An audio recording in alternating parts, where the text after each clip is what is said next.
नमस्ते। आज के इस एक्सप्लेनर में एक बहुत ही दिलचस्प टॉपिक पर बात करेंगे, ऑब्जेक्ट ओरिएंटेड मॉडलिंग। जब भी किसी बड़े सॉफ्टवेयर का ख्याल आता है तो दिमाग में बस स्क्रीन पर तेजी से टाइप होते कोड की इमेज बनती है ना? लेकिन असल में एक विशाल सॉफ्टवेयर सिस्टम का निर्माण बस यूं ही कोडिंग शुरू कर देने से नहीं होता। तो चलिए आज गहराई से समझते हैं कि कैसे आसान डायग्राम्स की मदद से सॉफ्टवेयर का एक पूरा सॉलिड ब्लूप्रिंट तैयार किया जाता है। अब एक बहुत ही अहम सवाल उठता है, डेवलपर्स कोड के उस विशाल अंतहीन समुद्र में खोए बिना इतने बड़े और जटिल सिस्टम की प्लानिंग कैसे कर लेते हैं?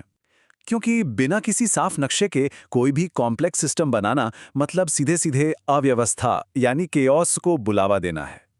इस बड़ी समस्या का एक बहुत ही शानदार विजुअल समाधान है, जिसे ऑब्जेक्ट ओरिएंटेड मॉडलिंग या शॉर्ट में OOM कहा जाता है। तो आज की इस चर्चा का एजेंडा बिल्कुल साफ है। हम शुरुआत करेंगे ऑब्जेक्ट मॉडलिंग के परिचय से, फिर समझेंगे क्लासेस और ऑब्जेक्ट्स क्या होते हैं।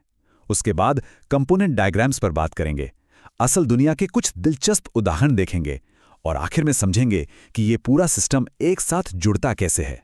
चलिए बिना देर किए अपने पहले हिस्से की तरफ बढ़ते हैं, ऑब्जेक्ट मॉडलिंग का एक छोटा सा परिचय। असल में सॉफ्टवेयर की प्लानिंग करना बिल्कुल एक नई रेजिडेंशियल सोसाइटी को डिजाइन करने जैसा है। जरा सोचिए, जब भी कोई बिल्डर कंस्ट्रक्शन शुरू करता है तो उससे बहुत पहले ही ये तय हो जाता है कि इमारतें कहाँ बनेंगी, सड़कें एक दूसरे से कैसे जुड़ेंगी और पार्किंग या पार्क जैसी बुनियादी चीजें कहाँ होंगी। बिल्कुल इसी तरह OOM कार्यप्रणाली में कोडिंग से पहले वास्तविक दुनिया की चीजों को मॉडल बनाकर विजुअलाइज किया जाता है।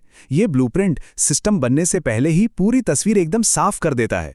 अब इस ब्लूप्रिंट के सबसे बुनियादी हिस्सों की बात करते हैं, क्लासेस और ऑब्जेक्ट्स। एक क्लास की परिभाषा वाकई बहुत दिलचस्प है। आसान भाषा में कहें तो क्लास बस एक थ्योरेटिकल टेम्पलेट या ब्लूप्रिंट है, जिसका इस्तेमाल करके हम असल दुनिया की चीजें बनाते हैं। क्लास के अंदर उन सारे ऑब्जेक्ट्स का समूह होता है जो एक जैसे गुण और काम साझा करते हैं। जैसे किसी बिल्डिंग का कागजी नक्शा एक क्लास है और उस नक्शे को देखकर जो असल इमारतें खड़ी होती हैं वो ऑब्जेक्ट्स हैं। इसे और अच्छे से समझने के लिए एक कार कंपनी का उदाहरण लेते हैं। कार कंपनी अपने आप में बस एक आइडिया है, एक क्लास है, लेकिन जब इस आइडिया को हकीकत में बदला जाता है तब टाटा मोटर्स या हिंदुस्तान मोटर्स जैसी ठोस और असली कंपनियों का जन्म होता है, जिन्हें हम ऑब्जेक्ट्स कहते हैं। सॉफ्टवेयर की दुनिया में चीज़ों को कैटेगराइज करने का ये तरीका सच में बहुत ही पावरफुल है। चलिए इसे एक और रोजमर्रा के उदाहरण से बिल्कुल पक्का कर लेते हैं। मान लीजिए कार नाम की एक क्लास है। अब हर कार के कुछ बेसिक गुण होते हैं, जैसे उसका नाम और कीमत। जब इस ब्लूप्रिंट का इस्तेमाल करके असल प्रोडक्ट बनाया जाता है तो हमें रेनॉल्ट काइगर या हुंडई i20 जैसी गाड़ियां मिलती हैं। ये गाड़ियां विशिष्ट ऑब्जेक्ट्स हैं जिनकी अपनी एक फिक्स्ड कीमत और नाम है। तो बात एकदम सीधी है, क्लास नियम तय करती है और ऑब्जेक्ट्स उन नियमों को मानकर असल जिंदगी में अपना रूप लेते हैं। चलिए अब अपने मुख्य विषय की ओर बढ़ते हैं, कंपोनेंट डायग्राम। अब यहाँ ऑब्जेक्ट और कंपोनेंट के बीच का फर्क समझना बहुत जरूरी हो जाता है। एक ऑब्जेक्ट बस एक अकेली इकाई है, लेकिन दूसरी तरफ एक कंपोनेंट क्लासेस का एक बहुत बड़ा मॉड्यूलर क्लस्टर होता है। इसे बिल्कुल बचपन के लेगो ब्लॉक्स की तरह समझा जा सकता है। यह सॉफ्टवेयर का वो हिस्सा है जिसे निकालकर किसी दूसरी जगह फिर से इस्तेमाल किया जा सकता है। हर कंपोनेंट का पूरे सिस्टम के अंदर अपना एक साफ और स्पष्ट काम होता है। तो आखिर एक कंपोनेंट डायग्राम असल में दिखता कैसा है? इसके 4 मुख्य फिजिकल हिस्से होते हैं, कंपोनेंट्स, इंटरफेसेस, पोर्ट्स और कनेक्टर्स। ये चारों हिस्से मिलकर ये बताते हैं कि सिस्टम को फिजिकली कैसे सेट किया गया है। ये मॉड्यूलर टुकड़े आपस में जुड़कर एक बड़ा आर्किटेक्चर बनाते हैं, ठीक वैसे ही जैसे इंजन, पहिए और स्टीयरिंग, जो कि अलग-अलग कंपोनेंट्स हैं, एक साथ जुड़कर एक पूरी काम करने वाली कार बना देते हैं। और अब सबसे दिलचस्प हिस्सा, असल दुनिया में इन कंपोनेंट्स के कुछ व्यावहारिक उदाहरण। रोजमर्रा की जिंदगी में इस्तेमाल होने वाले ATM सिस्टम को ही ले लेते हैं।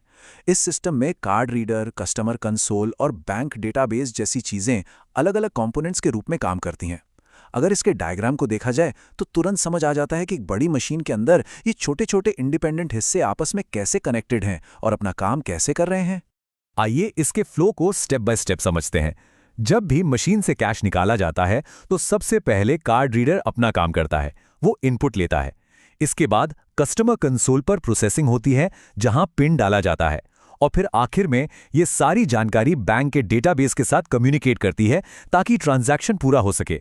ये पूरा फ्लो दिखाता है कि कैसे ये कंपोनेंट्स एक साथ मिलकर बिना किसी गड़बड़ी के अपना अपना काम कर रहे हैं। एक और बेहतरीन उदाहरण लेते हैं ऑनलाइन बैंकिंग सिस्टम का। इस सिस्टम के डायग्राम में डेबिट कार्ड, सेविंग्स अकाउंट और करंट अकाउंट जैसे अलग-अलग कंपोनेंट्स एक दूसरे से जुड़ते हैं। इसे देखकर तुरंत क्लियर हो जाता है कि इतना बड़ा और कॉम्प्लेक्स बैंकिंग सिस्टम अंदर से कैसे ऑर्गेनाइज्ड है। इसका सबसे बड़ा फायदा यही है कि यह समझने में बहुत आसानी होती है कि कौन सा हिस्सा किस पर निर्भर है। अगर एक जगह बदलाव करना हो तो पता होता है कि उसका असर कहां पड़ेगा। तो चलिए अब अपने आखिरी हिस्से की तरफ बढ़ते हैं। इस पूरे सिस्टम को एक साथ कैसे जोड़ा जाता है? कोई भी सॉफ्टवेयर रातों रात नहीं बनता, वो एक पूरी लाइफ साइकिल फॉलो करता है। इसके पहले चरण यानी एनालिसिस में समस्या को गहराई से समझा जाता है। दूसरे चरण डिजाइन में इन कंपोनेंट ब्लूप्रिंट्स को तैयार किया जाता है और पूरा आर्किटेक्चर सेट होता है। और फिर सबसे अंत में तीसरे चरण में इम्प्लीमेंटेशन यानी असली कोडिंग शुरू होती है। तो याद रखने वाली बात यह है कि कोडिंग हमेशा सबसे अंत में आती है, उससे पहले पूरी की पूरी प्लानिंग और मॉडलिंग की जाती है। यहां पर एक बहुत ही शानदार कोटेशन याद आता है। ज्यादातर अच्छे डिजाइन्स हमेशा खराब डिजाइन्स के विश्लेषण से ही निकल कर आते हैं। एक अच्छा ब्लूप्रिंट हमेशा प्रोजेक्ट के फेल होने के रिस्क को कम कर देता है। अगर शुरुआत में ही मेहनत करके एक सॉलिड ढांचा तैयार कर लिया जाए तो यह पक्का हो जाता है कि सॉफ्टवेयर असल में वही काम करेगा जिसकी क्लाइंट को जरूरत है। बिना ब्लूप्रिंट के सीधे कोडिंग में कूद जाना मतलब प्रोजेक्ट के डूबने की गारंटी। तो आज के इस एक्सप्लेनर को एक दिलचस्प विचार के साथ खत्म करते हैं। जरा सोचिए, अगर किसी भी बड़ी और जटिल समस्या को छोटे, सरल और आपस में जुड़े हुए कंपोनेंट्स के रूप में विजुअलाइज कर लिया जाए तो क्या उस पूरे सिस्टम को बनाने का सबसे मुश्किल काम वहीं पर हल नहीं हो जाता? इस बारे में जरूर विचार कीजिएगा।